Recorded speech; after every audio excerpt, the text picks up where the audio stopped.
Selamat pagi, salam sejahtera untuk kita semua. Yang saya hormati Ibu Dewi STMT selaku Ibu dosen pengampu mata kuliah Sistem Rantai Pasok yang memberikan tugas studi kasus pada UKM mengenai pola atau manajemen rantai pasok. Di sini kami dari kelompok 1 ingin mempresentasikan hasil dari studi kasus yang telah kami lakukan, tepatnya pada UMKM Tempe Bu Surni di Desa Seulala, Kecamatan Langsalama, Kota Langsa. Adapun anggota kelompok yang telah melakukan studi kasus diantaranya Sukrianti Kazebua dengan NIM 220503001, yang kedua Marta Manurung dengan NIM 220503034, yang ketiga Noni Arindi dengan NIM 220503003, yang keempat Muhammad Ria Afdal dengan NIM 220503053, dan yang terakhir adalah Renaldi Lumban Gaul dengan NIM 220503014. Perkenalkan teman-teman, saya adalah Renaldi Lumban Gaul selaku pemateri pertama dari kelompok kami. Di sini saya akan menjelaskan sedikit tentang apa itu rantai pasok atau supply chain. Rantai pasok adalah serangkaian proses bisnis yang menghubungkan beberapa aktor untuk peningkatan nilai tambah bahan baku dan mendistribusikannya kepada para konsumen. Nah, di sini apa itu supply chain management atau manajemen rantai pasok? Supply chain management adalah penanganan seluruh aliran produksi mulai dari komponen mentah sampai pengiriman produk akhir kepada para konsumen. Mungkin teman-teman bertanya, apa perbedaan dari supply chain sama supply chain management? Nah, perbedaannya adalah supply chain adalah rantai pasok atau jaringan yang hanya dibangun antara perusahaan dengan pemasoknya saja. Sedangkan supply chain management itu adalah proses pengolahan yang dilakukan oleh perusahaan, mulai dari bahan mentah sampai pengiriman kepada para konsumen. Nah, itu dia perbedaannya. Nah, aktivitas utama dalam rantai pasok ada 4. Di sini saya akan menjelaskan sedikit, yaitu perencanaan. Pada proses perencanaan ini berguna untuk menyeimbangkan antara permintaan dengan penawaran. Nah, supaya tidak ada masalah-masalah yang terjadi dalam perusahaan seperti permintaan yang tinggi tapi bahan bakunya tidak ada. Nah, kita menghindari hal-hal yang seperti itu. Nah, di sini ada sumber. Sumber ini kita akan melakukan pengadaan barang yang dibutuhkan sesuai yang sudah direncanakan. Nah, dan selanjutnya ada membuat. Nah, pada proses ini kita akan mengubah barang ke tahap penyelesaian agar memenuhi kebutuhan para konsumen. Nah, kemudian ada pengiriman. Nah, di sini proses yang menyediakan barang jadi atau mengirim kepada para konsumen. Oke, lanjut. Sistem rantai pasok pada UMKM tempe seperti yang sudah ada di sini adalah dari supplier, manufaktur, gedung, distribution, and consumer, retailer outlet hingga konsumen, seperti yang bisa dilihat di sini di gambar di sebelahnya. Lanjut. Nah, ini adalah profil usaha UMKM tempe yang kami cari tahu. Nah, nama UMKM-nya adalah UMKM Tempe Bu Surni, berdiri pada tahun 2008. Nama pemilihan Bu Surni sudah jelas. Lokasinya ada di Desa Seulala, Kecamatan Langsalama, Kota Langsa. Jenis produk tempenya ada 2, teman-teman. Yang pertama ada tempe tipis, berguna untuk digoreng. Kalau tempe tebal untuk disayur. Bahan baku produknya itu ada kacang kedelai, ragi tempe, tepung beras. Kemasan produknya itu bisa kertas-kertas yang tidak terpakai dari para mahasiswa di sekitar. Lanjut. Yang pertama ada supplier. Pada usaha tempe ini, pemilik menerima supplier dari beberapa pihak, diantaranya supplier kedelai dari penjual kedelai di pasar Langsa, dipajak kan. Supplier ragi tempe dari toko bahan makanan dipajak juga. Supplier tepung beras dipajak juga.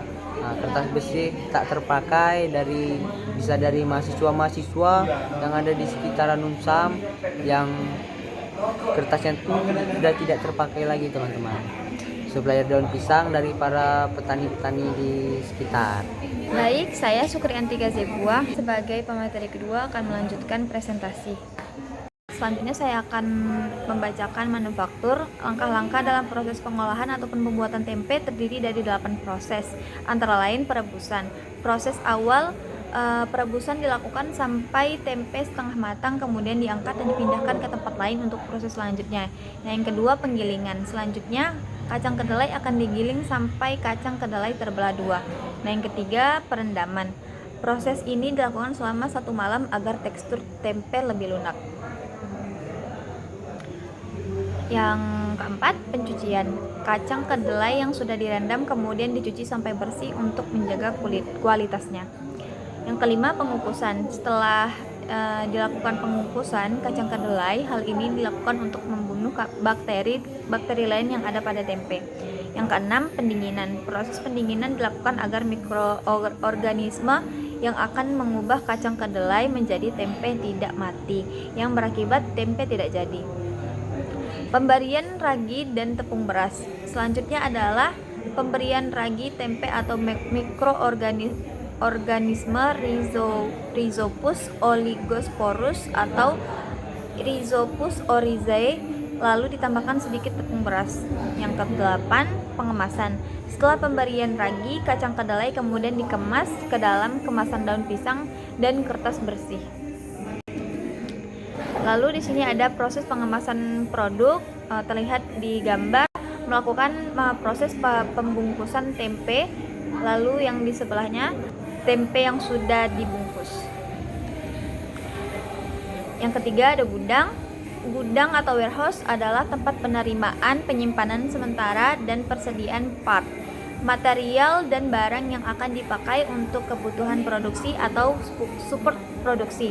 Di usaha tempe ini, pemilik menyimpan produknya di dalam rak-rak pada sebuah ruangan khusus yang ada di pabriknya.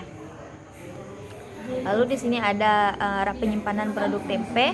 Terlihat pada gambar ada sebuah rak yang tersusun banyak tempe-tempe. Lalu yang keempat distributor. Distributor adalah entitas perantara antara produsen produk dan entitas lain dalam saluran distribusi atau rantai pasokan. Saluran distribusi bisa meliputi pengecer, reseller, atau grosir.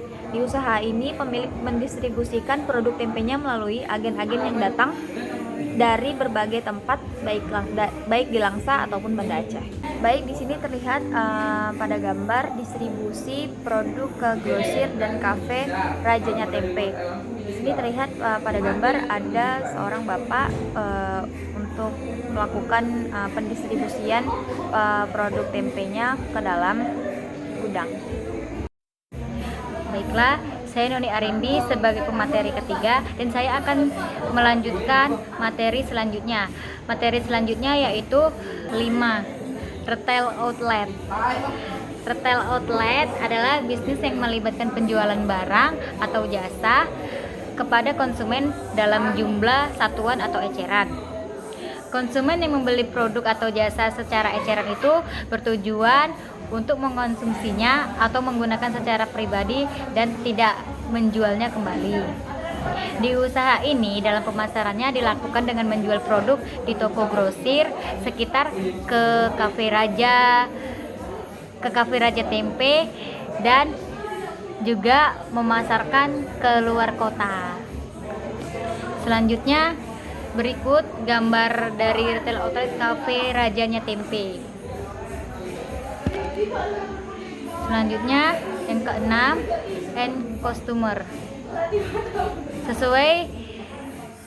Sesuai dengan hasil wawancara yang telah kami lakukan dengan pemilik atau owner kafenya Raja Tempe yang menyatakan bahwa produk tempe di Langsa Lama menjadi pilihan karena produk tempe yang fresh dan tidak menggunakan bahan pengawet. Selain itu, produk ini diolah oleh usaha rumahan yang pegawainya tak menentu. atau pekerjanya yang datang dari masyarakat sekitar yang ingin membantu dan mendapatkan upah beserta produk tempe. Masyarakat menyatakan bahwa produk ini memiliki harga yang terjangkau, juga proses pembuatan yang dibuat secara langsung, sehingga produk yang dihasilkan fresh atau baru. Selanjutnya, foto mahasiswa. Selanjutnya, proses supply chain management. Yang pertama itu supplier, dan yang kedua itu manufaktur.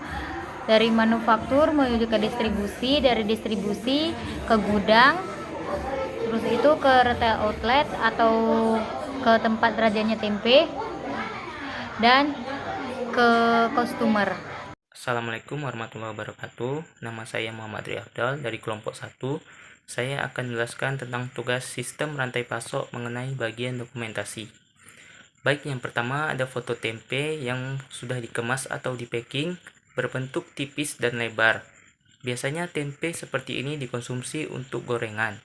Lalu pada foto yang kedua ialah foto kami ketika melakukan sesi wawancara dengan 2 orang pemilik gudang atau karyawan gudang. Lalu pada foto yang ketiga ialah foto tempe yang berbentuk tebal dan panjang. Biasanya tempe yang seperti ini dikonsumsi untuk sayuran. Lalu foto yang terakhir adalah foto kami ketika telah selesai melakukan sesi wawancara dengan 2 orang pemilik gudang. Baik, sekian saja penjelasan tentang bagian dokumentasi dari saya. Lebih kurang saya mohon maaf. Saya akhiri. Wassalamualaikum warahmatullahi wabarakatuh. Baik, selanjutnya adalah kesimpulan yang kami dapatkan berdasarkan studi kasus ini. Yang pertama adalah pola rantai pasok pada kedelai yang terdiri dari importir, agen, pedagang pengecer, dan UMKM. Yang selanjutnya adalah pola rantai pasok pada ragi yang terdiri dari pedagang besar, ragi dan tepung beras. Yang kedua pedagang pengecer ragi dan tepung beras, dan yang terakhir UMKM tempe. Selanjutnya pola rantai pasok kertas dan daun pisang yang terdiri dari pedagang pengecer kertas dan daun pisang serta UMKM tempe. Yang selanjutnya adalah pola rantai pasok tempe yang terdiri dari pemasok material, UMKM tempe, pedagang pengecer, pedagang kaki lima, dan konsumen.